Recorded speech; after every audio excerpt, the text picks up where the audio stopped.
Powell River Sunshine Coast.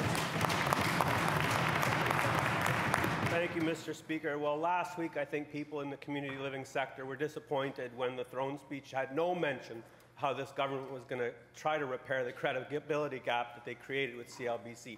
And then with the budget, that disappointment has turned to shock when we see actual day programs, residential programs, and personalized support initiatives all being cut over the next 3 years. And this is the government's response to the crisis in community living. It's shocking, Mr. Speaker.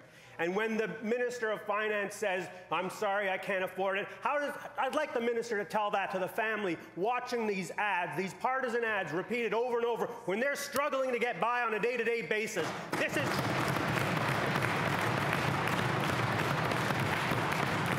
Mr. Speaker, this budget beats up on the families of people with developmental disabilities, and that side knows it. When will this government respect the fact that these people need support and stop spending money on useless ad campaigns?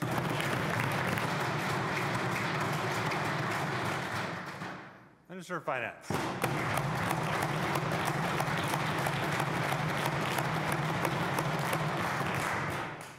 Mr. Speaker, it's unfortunate that the member assigns apparently such little value to some of the initiatives that were included in the budget.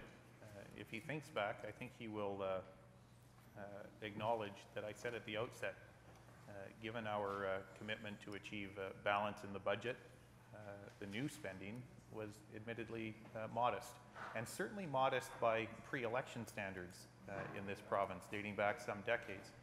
But to suggest that the funds that are being advanced and allocated to assist families with early childhood learning, daycare, the education, skills training initiatives that represents real money that people can put to work on behalf of their children, apparently the member dismisses them as being insignificant.